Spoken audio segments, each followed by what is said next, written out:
প্রধানমন্ত্রী নিজে বন্দে মাতরম পুরোটা পড়েননি।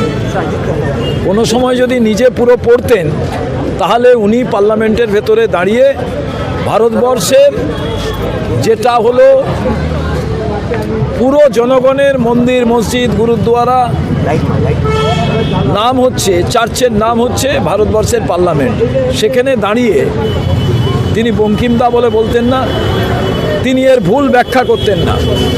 আসল কথা, প্রধানমন্ত্রীকে যারা যারা অ্যাডভাইস করেছেন তারা সঠিক অ্যাডভাইস করেননি। যদি প্রধানমন্ত্রী নিজে থেকে পড়তেন তাহলে এই রকম বয়ান পার্লামেন্টের ভেতরে দিতেন না। তার কারণ তার জানা উচিত যে রবীন্দ্রনাথ ঠাকুর তিনিই কিন্তু এই বন্দে মাতরম তিনি গেয়েও ছিলেন, এবং শুধু তাই নয়, রবীন্দ্রনাথ ঠাকুরের উপরে রাগ বিজেপির এই কারণে যে কংগ্রেসের সভাপতি ছিলেন, প্রভিন্সিয়াল কংগ্রেসের সভাপতি রবীন্দ্রনাথ ছিলেন। আগেও আমরা বলেছি, যেমন সর্দার বল্লভভাই প্যাটেল আরএসএসকে ব্যান করেছিলেন, তারপরেও সর্দার বল্লভভাই প্যাটেলকে নিয়ে ওনারা নেহরুকে কন্ডেম করতে চান, ঠিক তেমনিভাবে বঙ্কিমচন্দ্রকে নিয়ে ওনারা রবীন্দ্রনাথকে কন্ডেম করতে চান। কিন্তু দুঃখের বিষয়, ইতিহাস না জানলে সুভাষচন্দ্র বসু, জওহরলাল নেহরুর চিঠির আদান প্রদান প্রিয়াঙ্কা গান্ধী পার্লামেন্টের ভেতরে তুলে ধরেছেন, সারা ভারতবর্ষের মানুষ দেখেছেন।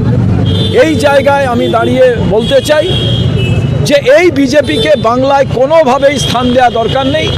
এরা বাংলা বিরোধী, এরা বাংলার মনীষী বিরোধী, এরা বঙ্কিমচন্দ্র বিরোধী, এরা রবীন্দ্রনাথ বিরোধী, এরা বাংলা ভাষা বিরোধী।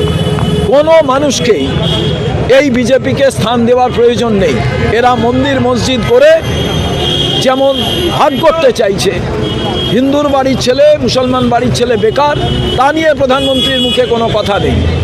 অহেতুক নির্বাচনকে সামনে রেখে বন্দে মাতরমকে নিয়ে ফসল তুলতে চাইছিলেন, কিন্তু দুর্ভাগ্যের বিষয় ব্যাকফায়ার করে গেছে। আজকের দিনে নরেন্দ্র মোদী যে বঙ্কিমচন্দ্র পড়েননি, বঙ্কিমচন্দ্রকে জানতেন না, তার উক্তি থেকে স্পষ্ট। আমরা সামগ্রিকভাবে বিজেপির এই বিভাজনের নীতি, এই মনীষীদের অপমানের নীতি, এর আমরা কড়া নিন্দা করছি। কংগ্রেস যদি এইরকম কথা বলতো, আজকে সোশ্যাল মিডিয়া বাকি জায়গায় ছেয়ে যেত। আমরা তাই আজকে ধিক্কার মিছিলের মধ্যে দিয়ে প্রধানমন্ত্রীকে কন্ডেম করতে চাই। Thank you.